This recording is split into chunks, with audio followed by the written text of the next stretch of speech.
Good evening, migrant leaders, mentees. Thank you to those who've joined us tonight to meet women trailing a blaze in STEM at Anglo American. This is a really important topic for us because one of the things that we've noticed at Migrant Leaders is that we have pretty much an equal number of girls who are interested in STEM subjects, whether it's engineering, medicine, science, and they do really, really well academically in those subjects. Migrant Leaders mentees typically join us at 16 years old, and they do STEM A-levels just like boys do. But somehow, some of those girls don't go on to do STEM subjects at university, or if they do, sometimes change their minds and go into other professional fields. And that's all right as a strategy. But what we'd like to do is to showcase some female role models in STEM careers at Anglo American so that our migrant leaders, mentees, boys and girls, can be informed and see these role models, hear about their career stories, hear their tips and hints regarding a STEM career, particularly at Anglo American, so that young people can make a more informed decision about their careers, whichever way they'd like to go. So with that in mind, I'm really, really pleased to hand over to Salima, who has been an incredible supporter of our charity and who has got her colleagues together tonight for this webinar. Thank you very much. Thank you, Ellen, and thank you everybody at Migrant Leaders, and also thank you for joining us today. And also welcome to our first webinar of 2023. In collaboration with Ellen and her team, we have a series of really, what I think are really interesting, insightful workshops that we're planning for 2023. And for example, we've got the one today. For those of you who are really studious, you may be joining us for the one later on this evening, which is how to build gravitas and influence others. So that's my little plug for the webinars this year. We will be recording the session, so if you are unable to join us today, you are clearly can watch this later on. And for the next 45 minutes or so, I have the great pleasure and honor of facilitating the session today, Women in STEM Blazing a Trail. And I've got some great colleagues who will be joining me. But before we start, I just want to reiterate to all of you, inclusion and diversity is really important for all organizations. And indeed, it is important to us because we want to make sure every employee that we have feels valued and has the opportunity to fulfill their potential. In some parts of our organization, indeed our De Beers part, they have a wonderful phrase called brilliance has many facets. And I love that phrase because we all bring different shades and different sparkle into the workplace. However, gender equality is critical, and we are in a very male-dominated sector. And without doubt, science, technology, engineering, and maths has historically been skewed by men. So let me share with you some statistics, certainly within the UK perspective. Only about between 16 and 90% of women are engineers, or engineers are women. And about the STEM workforce that are women is only about 24%. However, the women undergraduates in full-time degrees who are doing STEM subjects is around about 40%, which is not bad. However, we've still got a long way to go.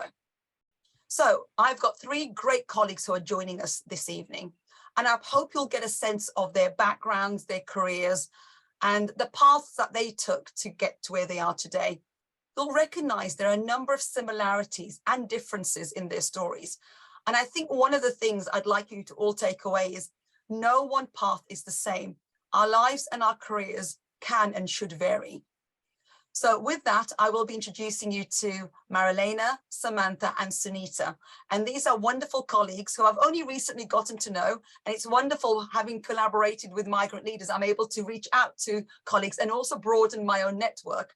I suspect a question about networking will be coming on later on. So I will be handing the floor over to my colleagues who will talk a little bit about themselves. They'll give you a flavor about their backgrounds, what they did, etc. And then we've got a series of questions that I will be posing to them. And those questions are very much around looking at what have been some of the surprises in their careers? How do they build their networks? What is the working environment like? And how do they manage challenges or problems? And if we have time, there'll also be something around hints and tips about how they manage to operate in what is, from an outside-in perspective, a very male-dominated sector. We really do want to hear your questions as well. So please do use the chat if you're online. We will be at the end opening the line metaphorically open for you to verbally ask us any questions. But remember, the more questions you ask, we will try and find time to answer those. So with that, I'm going to introduce, firstly, Samantha, if you want to introduce yourself, and then you can hand over to Marilena, and Marilena, then you can hand over to Sunita, and then back to me. Thank you. Great, thanks very much for the introductions. And welcome everybody to the event this evening. So my name is Samantha Sibley, or Sam. I've worked actually within the De Beers organisation for 30 years now. My role is technical educator, so I'm actually involved in lots of research on natural diamonds and man-made diamonds and looking at the differences between them, characterising them, and then using some of those characteristics that we know about that material, then feeding that into developing instruments that can help detect them. So that's where my role fits in from a very sort of science-based sort of environment. I was always interested in science, but didn't really go through the sort of mainstream way of getting into this really. I didn't do A-levels, I didn't go to university. I actually did a BTEC, which I found very useful, and it suited me a lot better with the way that I like to study and I like to learn. And then that fed into sort of further college, starting work at 18, and then actually doing more studying actually during work. So I've had a different way of sort of getting through, not the standard, you know, A-levels, university, and then out, but it's certainly been successful for me. Thank you, Samantha. Marilena. Hi everyone, my name is Marilena Boccuto and I am a senior software engineer for De Beers, the diamond company of course, and I have a master's degree in mathematical engineering. And I'm down with chest infection at the minute, so you will. I'm so sorry. So yeah, my background is mathematical engineering. So my daily task in research and development involve working with machineries, robots, and computer, of course, and I work in the automation and innovation of manufacturing of diamonds, from the rough stones to the shiny polished diamonds. My job is, as I said, senior software engineer, and I design, develop, and maintain software applications on different devices. So from computers to machines and robots. Usually a software engineer will start with the analysis of the user requirements and the needs. So once the problems that needs to be solved then are found, I'm sorry, then I start developing the software and the architecture, and then I debug, and I can make sure that the software does exactly what it's expected to do. Also, part of my job is to collaborate with other engineers, some of them mechanical engineers, robotic engineers, other software engineers, and that makes the job very exciting because you see different perspectives of the same problem. As a software engineer, I need to stay up to date with the latest software technologies and in general all the technologies. So even like the fancy artificial intelligences or the new things that are in the market, you always need to be there, understand, and you need to be up to the challenges. And all I can say is a very rewarding career. But yeah, it needs a passion for technology, of course, and a desire to fix the problems in general, like any problem. About myself, I'm Italian, as you probably can gather from my accent, and I only moved to the UK 8 years ago. So I lived and studied in Italy. I did university there as well. I also spent a year in Netherlands, in Eindhoven, so where I attended the University of Technology in Eindhoven. I have 2 young children here in the UK with me, and they keep me on my toes and they pass me chest infection. I have an old cat that helps me when I'm coding, so he's a very good companion. And I also play piano when I have some spare time, just to give a bit of personality. I give over to Sunita. Okay, thank you, Marilena. That was very interesting. So hi, everyone. My name is Sunita Kaka, and I have been in De Beers for approximately 3.5 years. So my current job title is Data Insights Manager. This is a new role that I moved into a few months ago, and I'll talk a little bit more about my career in the next few sections, but I just want to give you a bit of background. I was born in Kenya and East Africa, and I moved to the UK during my teens. I have a degree in computer science, and after graduating, I've worked mainly in the IT sector. I've done a lot of roles in the IT area, both technical and management.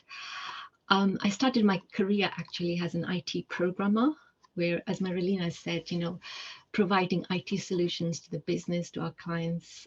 So that's where I started. I moved into business analysis, project lead roles. I provide a lot of technical support, and did various IT jobs. So I've also done people management as well, a little bit of people management. I'll talk a little bit more about career and how I got into IT in the next sections, but just to give you something interesting about myself. In my life, in my career, in my working life, I've only worked for 4 companies, and one of them was for the tax office, where I worked before I went and did my degree, if I got my qualification. I also have a City and Guilds level 2 diploma in creative design techniques and fashion, which I did part-time in the evenings because I have an interest in sewing. In terms of languages, I'm Asian, so I speak Hindi and Punjabi, which is my mother tongue. I also learned a bit of Kiswahili when I was in Kenya, but it's very, very rusty. And that's all I'll say for now, and I'll talk a bit more about my career in the next section. So back to you, Salima. Thank you very much, all of you. Sunita, I forgot to mention, my parents also speak Swahili. I speak a little bit of Swahili that I've picked up, probably all the swear words from my parents, knowing what they're like. So the migrant leaders, I hope you start getting a bit of a feel for the colleagues who have joined us today, their backgrounds, the scope of the work that they're doing, and the different life events that have happened to take them to where they are today. So we're going to move into a little bit more of a Q&A session. So Samantha, I'm going to start off with you first. Give us a feel about the biggest surprises in your career.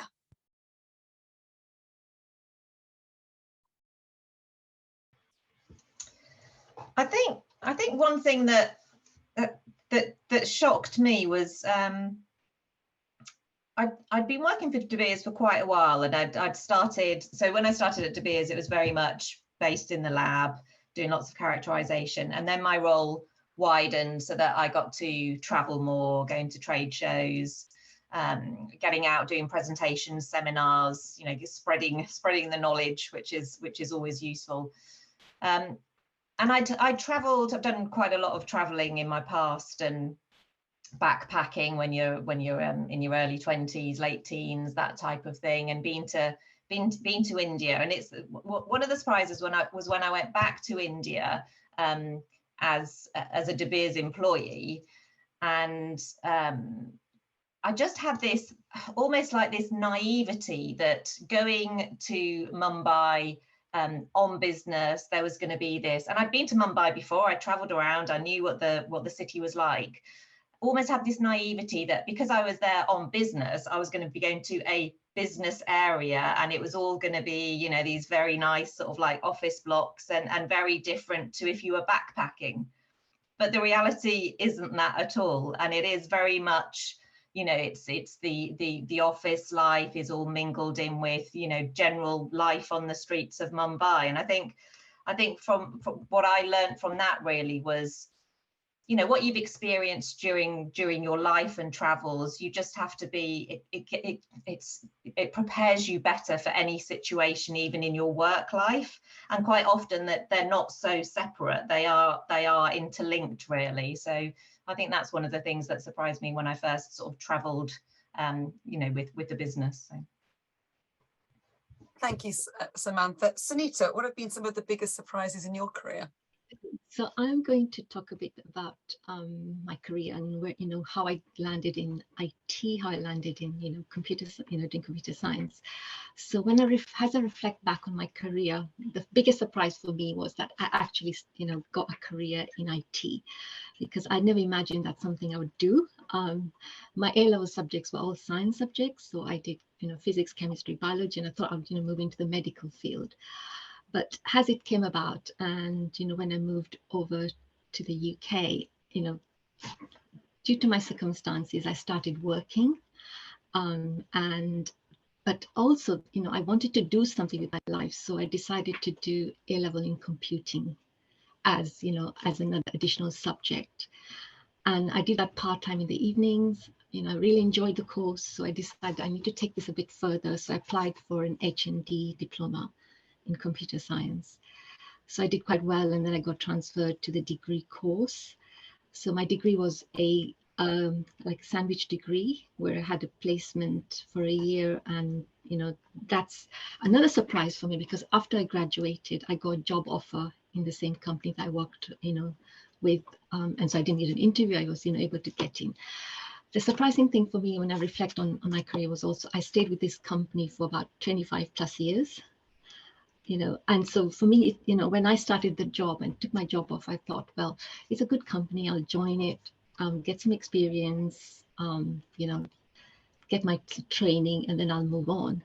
But every job I did, every project I was assigned was really interesting, was different. The people were great to work with.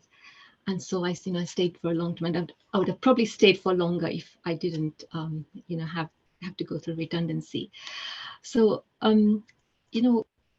what I want to also say is sometimes when you have a lot of ambitions, it doesn't mean that you can't build your career in a company. You can move, upwards, sideways, whatever.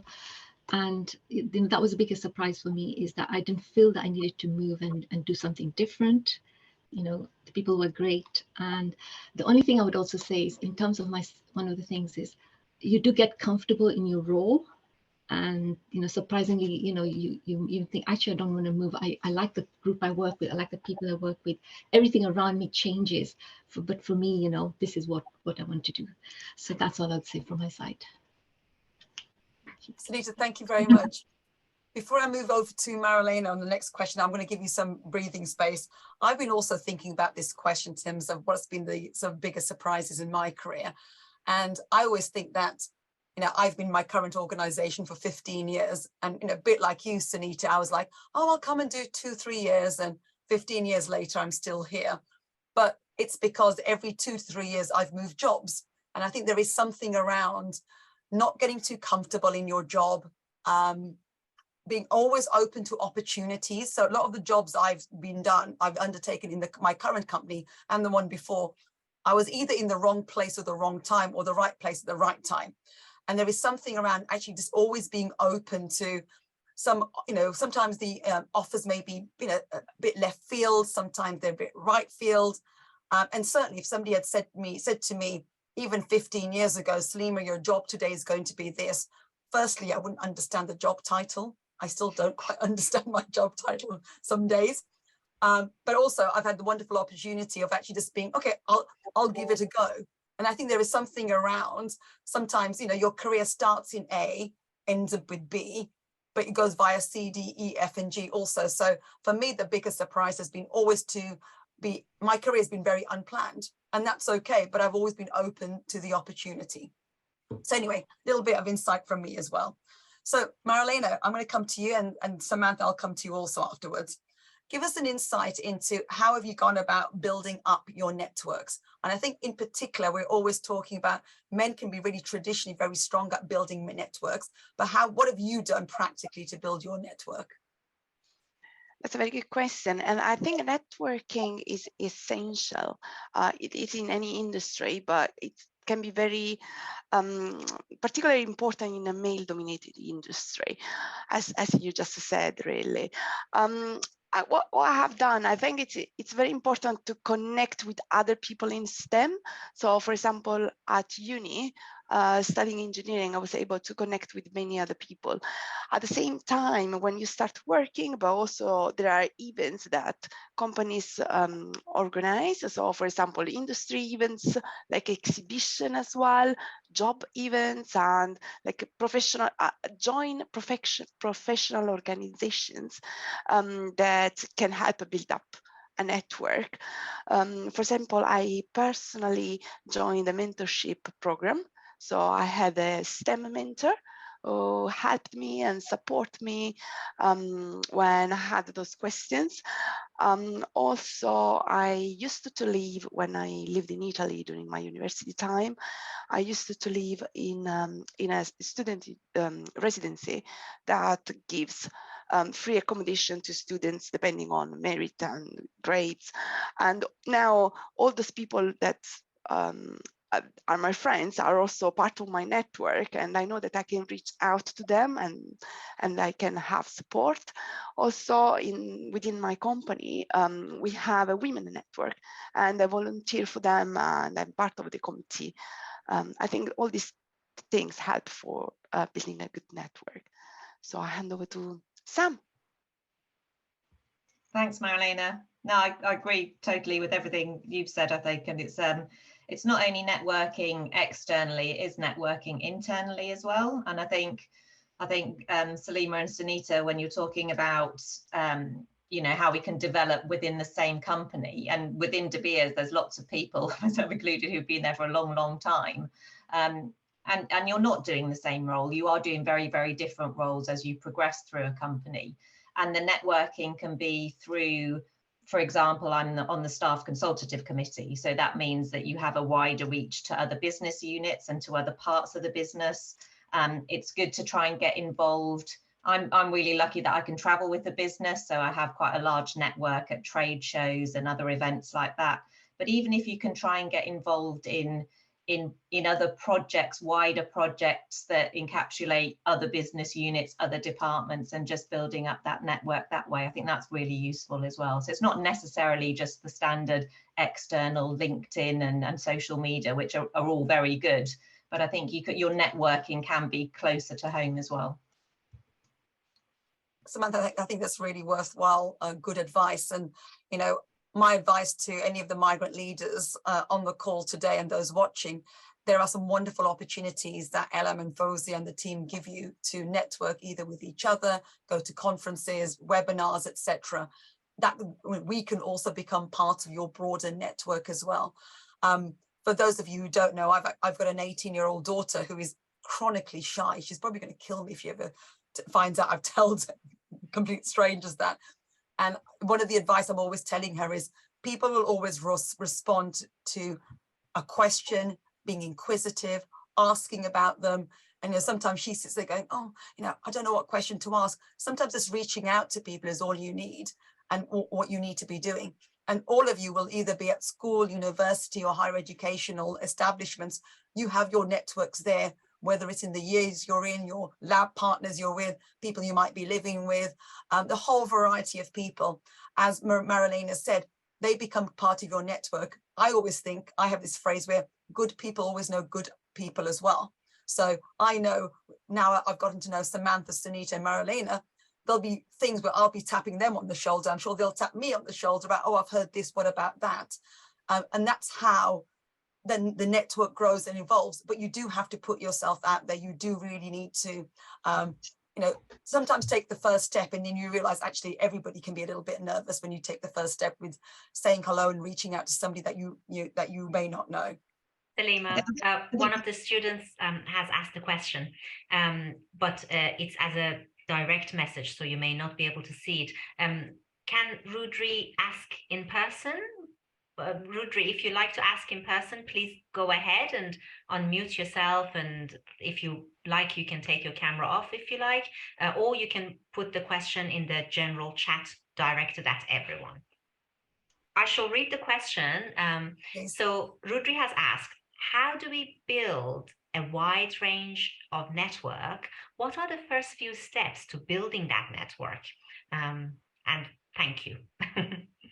Maybe what I can do, maybe if I start, and then I might open it up to Samantha, Marilena, and Sunita. I think, you know, the first thing I would say is do what's in your disposal at the moment. Samantha mentioned LinkedIn. LinkedIn is a really powerful tool out there. It's one of the basics that you can do, having a really good LinkedIn profile, connecting with other people who may be doing the same course as you, people that you've worked, you know, you might be working with, and it could be somebody that you're volunteering with. You start off little steps like that. You know, you guys, I suspect, are all much more tech savvy than I ever will be.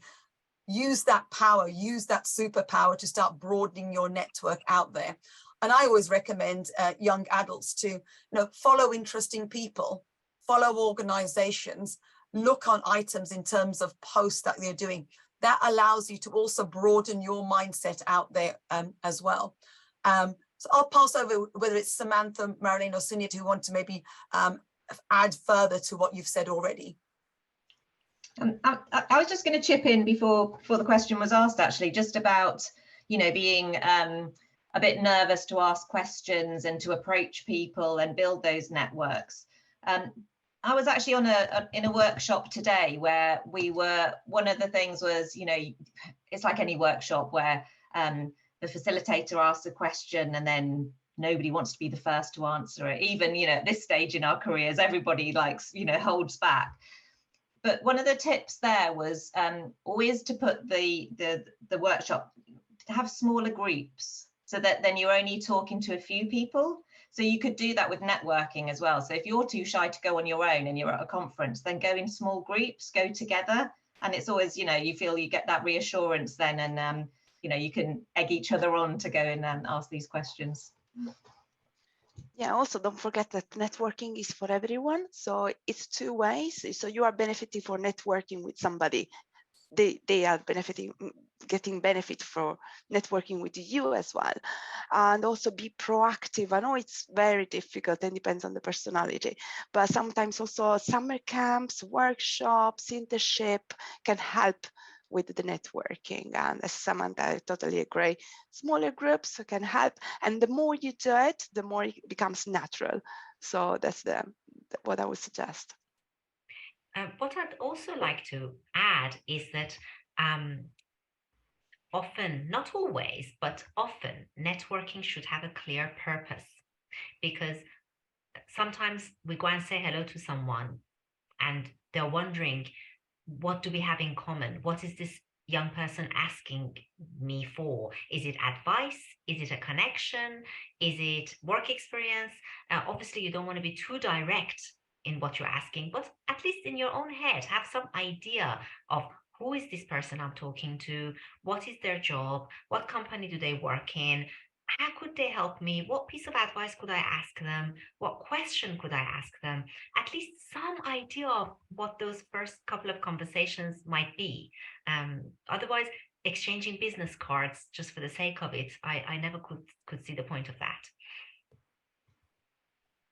Thank you. Great fresh question, Rudri. Really good, because it allows us to build upon some of more of those particular items. So I'm going to come to Sunita and Marilena. So give us an insight into what the working atmosphere is like, and in particular, how you may be handling any particular opportunities or challenges that might arise in the working environment. So Sunita, to you first. Salima.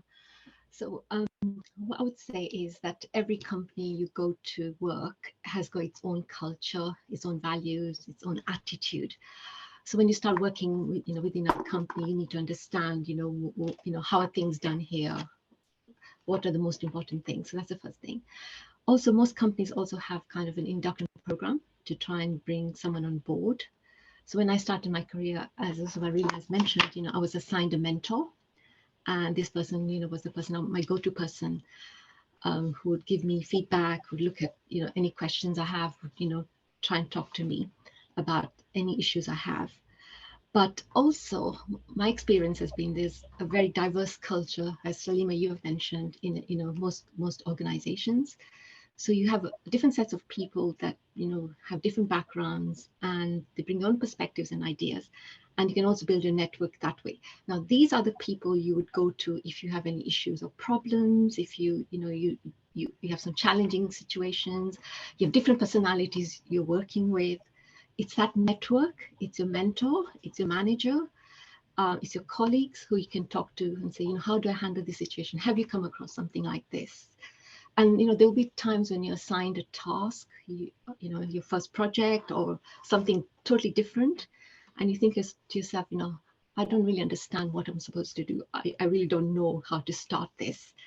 So the best thing, as somebody else has mentioned here, is to ask questions. I know it's hard when you're new to a company, when new to an area, new to an environment, but the best thing is don't be shy. You're not expected to know the answers. You learn through experience. You get your confidence through experience. So ask questions, make so much assumptions.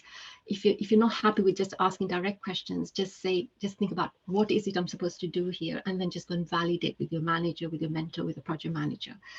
So my experience has been that it's sometimes not easy, but if you have people you can go to, people you can talk through, it becomes so much easier to be able to handle any challenging issues or problems, or how do I go from here? Thank you, Sunita. Thank you. Marilena. Yeah, I definitely second all what Sunita said, and I will also add that the challenges are and all the problems are all natural part of any career path. So that's absolutely normal. So actually, what I would say is, if it's a technical challenge, don't expect anyone else to be able to fix it. If they've assigned it to you, it's because you are the best person to fix that. So that's your challenge, and it's because there is no one else who really can do it. So just embrace that challenge and do the best to do it. Also, I would say, speak up. If there is any big challenge, as Sunita says, speak up, say it. Any workplace, most of the workplace are safe, and you can address the issues. So you can talk to your manager, HR. There is all sort of networks that can help with challenges. Also, as we were saying earlier, the networking is very important, because then you connect with other people and they can become your support system. So also in any challenge, they can help with that. Also, staying up to date helps with the strengths and your skills, and also makes you more confident. So builds your confidence and makes your credibility in the workplace. So I think that helps with the challenges. And one last thing for me would be embrace the diversity, because diversity and inclusion in the workplace would help with all equal opportunities for everyone. So actually helps with those sort of challenges, and I think it's very important. Thank you both. Thank you both of you. I think we have a question. Manushi, are you able to come off mute and ask it directly?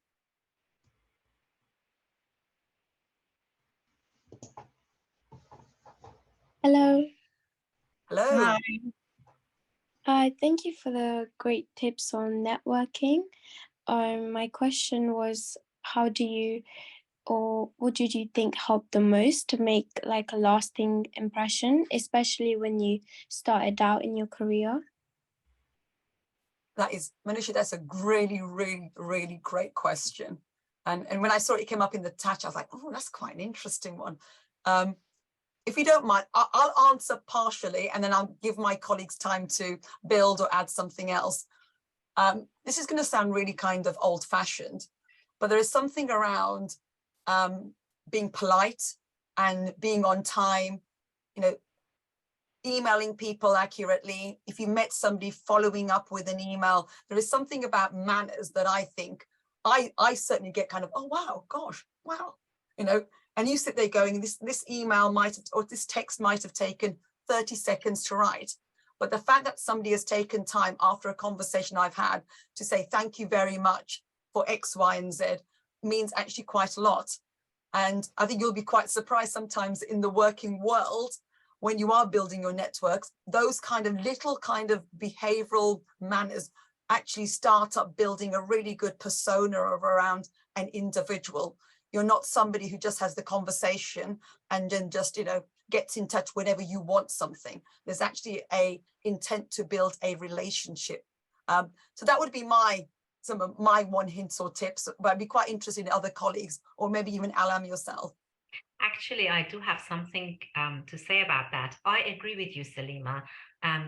Good listening skills, manners, and respect towards each other does build lasting impression. But I should say that coming from quite a formal Asian culture and moving to the UK, growing up in 3 state schools in Birmingham, I noticed that what is considered good manners is different across different cultures. So I'd like to say that good manners doesn't mean formality. You can have good manners and be respectful to people without being too formal. There was a thing when I was doing 10 years of advisory work in EY, often they talked about flexing your style. So I would say to the young people, be authentic and true to yourself, be yourself, but do flex your style depending on who you're talking to. Some companies, some individuals, you can see they're equally polite and respectful, but some people are more informal in their character and ways of communicating and company culture. Some are more formal. So slightly adjust your style so that they're comfortable with you. And of course, always show respect. Listen to them, take turns talking, and be genuinely interested in them. Thank you, Ella. Samantha, Sunita, Marilyn, any words of additional words of wisdom, thoughts, ideas? Yeah, Salima, I kind of agree with you. Communication is quite important. Following up, being responsive. So if somebody has taken the time to chat to you, just maybe going back and thanking them.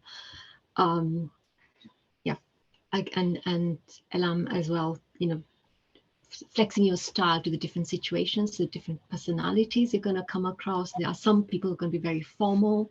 There's some people who are going to be very relaxed. So just, adapting yourself to that situation.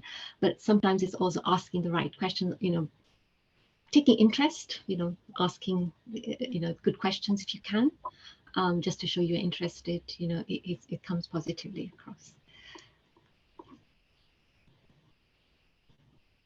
That's it. Yeah, I think I totally agree with most things. It's I think it's just trying to be relaxed and yourself, and even show a bit of humor as well. I think if you can show humor in the workplace, then your personality tends to come out, and you'll tend to have conversations with your colleagues, your peers, around other subjects. It doesn't have to be all work related. It's got to be professional, but you want it relaxed as well.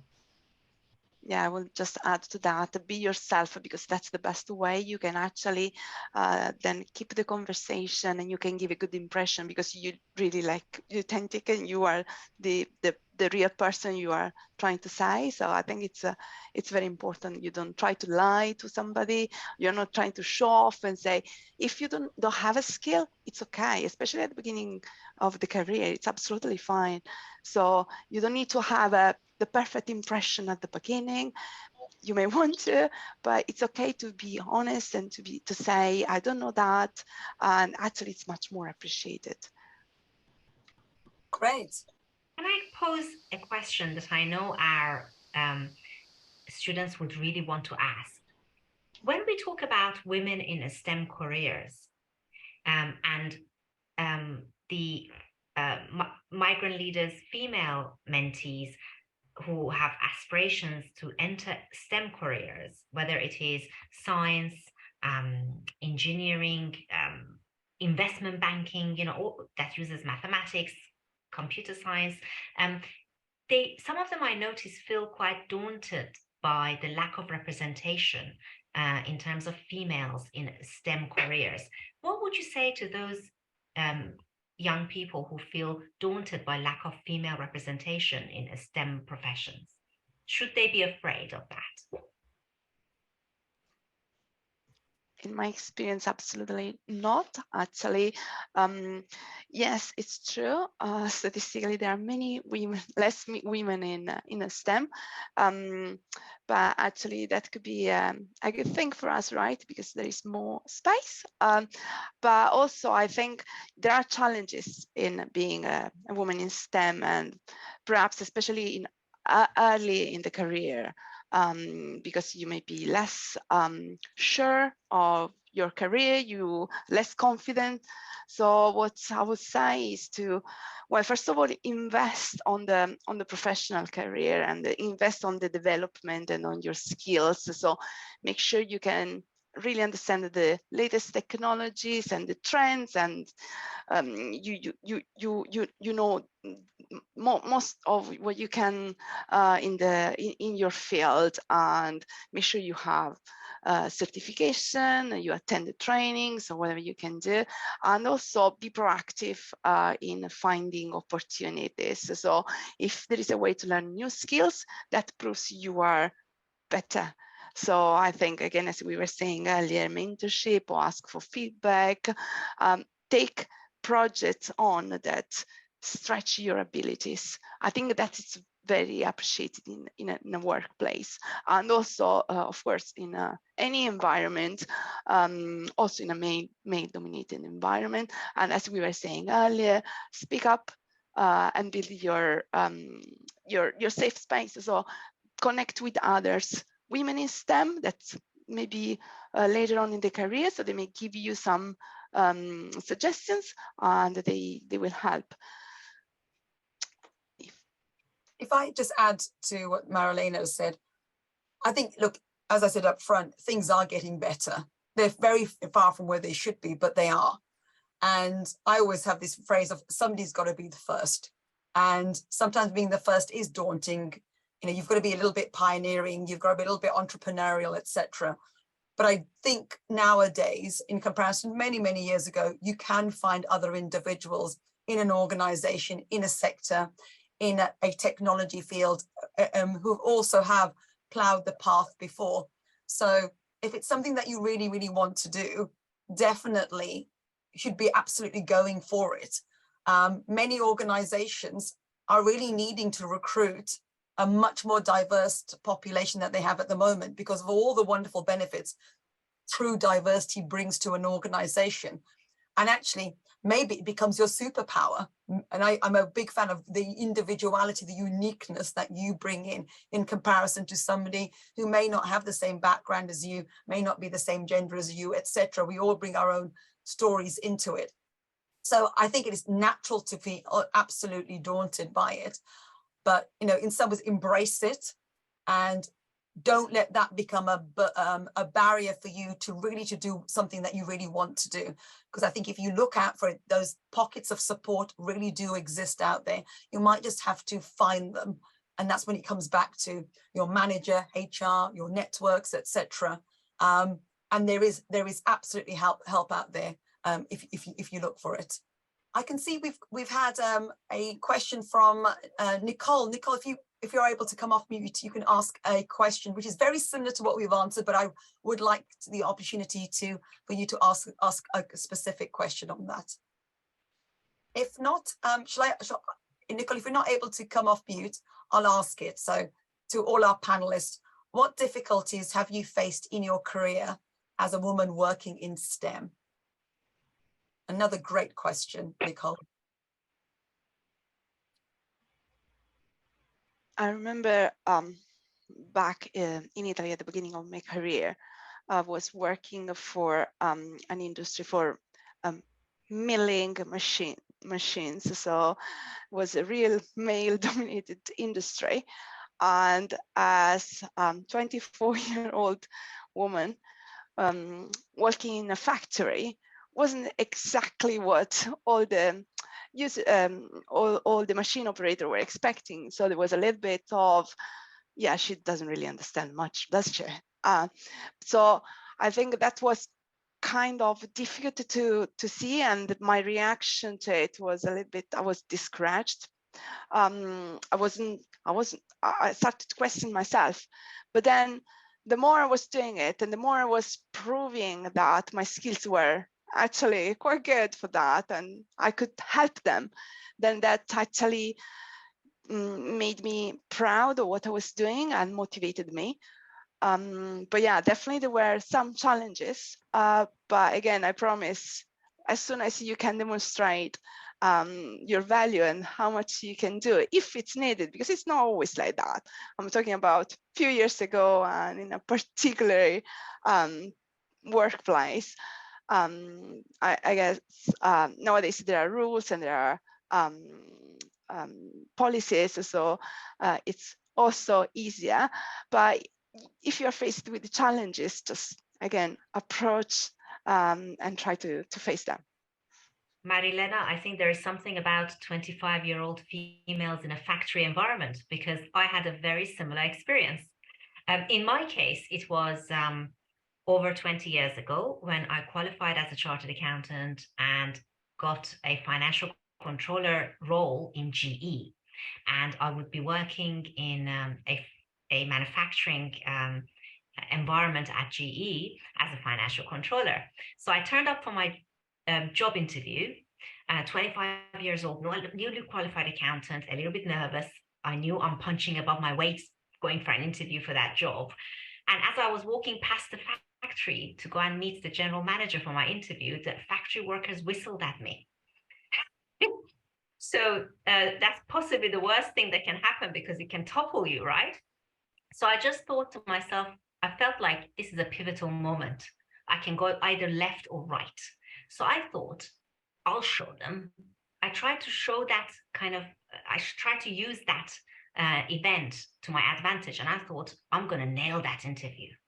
And then when I did get the job, lucky enough to get the job, I thought, that's it. I'm going to show them what a serious girl I am. So I used to visit the factory on a daily basis, and I volunteered in addition to my finance role to become the Six Sigma representative for the business. So I spent all my time on the night shift with the engineers, and actually together we did amazing Six Sigma projects. I learned a ton and contributed to their projects and really earned their respect. So sometimes when you don't fit in an environment, use that to make you more defiant.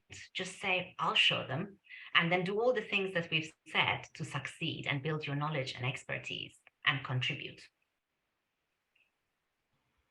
Great. I'm sure all of us have some example of that story. That's for sure. Absolutely. Samantha and Sunita, anything that you would add to that particular question? Anything you'd add? I was just smiling at the next question that had come through, which I think everybody has problems. Let's do that one from Benny. Imposter syndrome. Oh, we all have that. It's going to work is like being an actor, I think. So no, I think I actually teach quite a few courses. So we run one-day workshops and courses on how to distinguish natural from synthetic material, and quite often you do have that feeling where you're going to be up, there's going to be an audience, there are going to be students, you are the expert there, you are the subject matter expert, so people are relying on you. But you just have to reassure yourself that you do know your subject. You probably know more than the students there.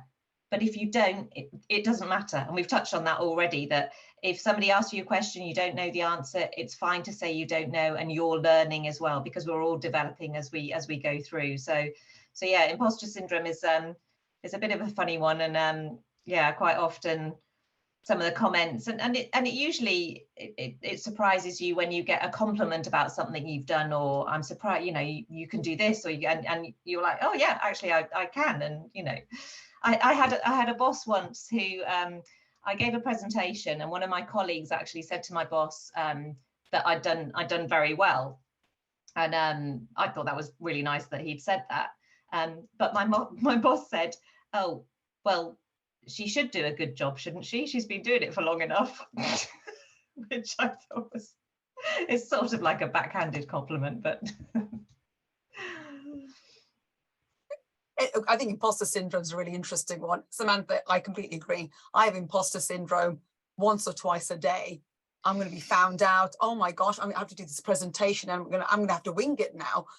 I think if I look back even in earlier in my career, it's you just find a way in which it shouldn't hold you back. You find mechanisms to overcome that. And actually, you do know your stuff.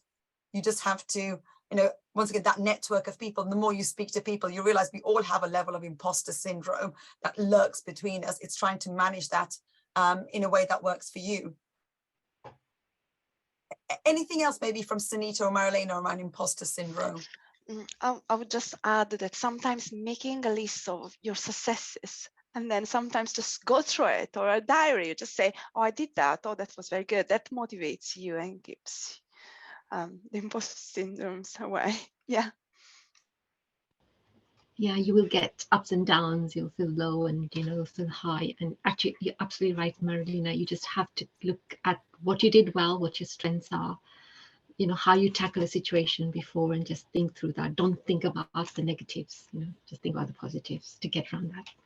It's really embarrassing, but at some point after 10 years of after the first 10 years of my career, I had a few promotions quite rapidly. So imposter syndrome set in, and I thought, my God, I'm getting promoted so fast that it must be luck. It must be luck, and I'm not good enough for these roles.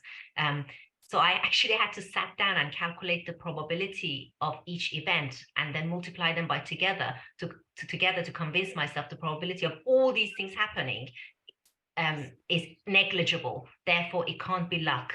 It must be me. It's just ridiculous, the things we have to do, the coping strategies. The scientific way of working it out. Yeah, numbers usually convince me more, so I had to sit down and do that. Yeah. I think we'll take one final question. And Rudy, I think this is another great question you've asked us, is how do you stay motivated despite constant hardship and hurdles? I think to me, it's around perceptions that you have. If you view things as hardship and hurdles, that's how you'll react. If you view it as opportunities, you're going to have to think differently around something. You're going to have to go that way rather than that way. Your perception changes. You also start building up a real strong muscle of resilience that will carry you through the good times and also carry you through the slightly more difficult times as well. So, you know, I'd have to say, you know, my career started off in STEM, and then I was one of those really bad people who moved out of STEM.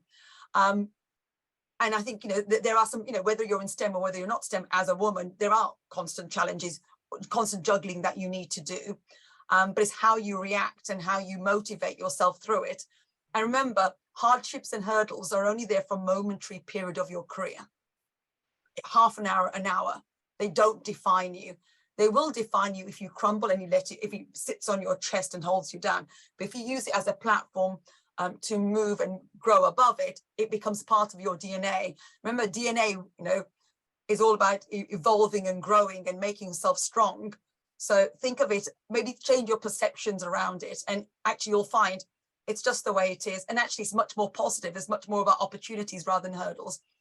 Any other thoughts on that question from Rudri? I would just add, yeah, it's about changing your mindset, as you've said already, Salima. And if you think about them as challenges and opportunities, then when you review what you've done, if you look at what went well and what would you do differently, then that what would you do differently opportunity is an opportunity to grow. And so you develop your resilience, you develop your knowledge, and you develop your approach next time you have something similar. So always keep in mind that, as Salima's just said, these challenges are temporary, and you will learn from them and you will grow. And you know, all of us have gone through those sorts of experiences in the past, and we're all still here. Great. I am aware of the time, but I do want to let my three colleagues end with some pieces of advice. So Samantha and Marilena, I'm going to come to you very quickly. What advice would you give to your 21-year-old self if you had the time again? Go. So Samantha, what advice would you give to yourself? I think I did think about this before the meeting, and I think we've touched on it quite a lot already, but it is don't be afraid to ask questions, and don't be afraid to grow and learn. I mean, we're doing it constantly. We're all, you know, 30 years in this role, and I'm still learning so much. You know, you can't possibly know everything about everything, and that's fine to know that. So, you know, 21, you could have just, you know, if you've been to university, you're just leaving university, you're just starting out on your career. Just because you've been to university, you really don't know everything. So it's getting your mindset ready for that next chapter. And it's all very cheesy in this journey, but yeah, it's just, don't think, you know, at 21, this is what I'm going to do, and it's all going to be set out and it's going to be very easy. You know, things might change. You know, you might have 3 years doing this, 5 years doing that, and that's fine as well. So it's, you know, ask questions, don't be afraid to ask questions. There's probably somebody else in the group or one of your peers that has the same question, and we'll be thankful that you've asked that question. So just go for it. For me, it's very important. I mean, it would be very important to find exactly, or at least identify what you are really passionate about in STEM. I mean, mathematics can be applied to everything, it's everywhere. So if whatever it is, if it's software development, if it's robotic or data science or statistics or whatever it is, there will be some maths in a field that you're really passionate about, because that will help then stay motivated and then focus in that and then go ahead in your career, because you cannot force yourself into a job that you really hate. But I promise there is maths everywhere, so you can definitely find a STEM field that you are passionate about. Thank you, Marilyn. And Sunita, just very briefly, what 3 tips would you give to STEM women earlier in their career? Probably the summary of what we've discussed, but maybe 3 things from you. Yeah, so I'll echo what Marilyn has said. If you know what you want to do, follow your dreams, follow your passion, be persistent. Sometimes it's hard work, but if you know what you want to do, just go for it. The second thing I'd say, be yourself. You know, believe in yourself. Confidence comes with experience. You don't get confident just like that. You know, it comes with experience. And don't expect to know the answers. You know, seek help when you need it. You know, build your network, seek help when you need it.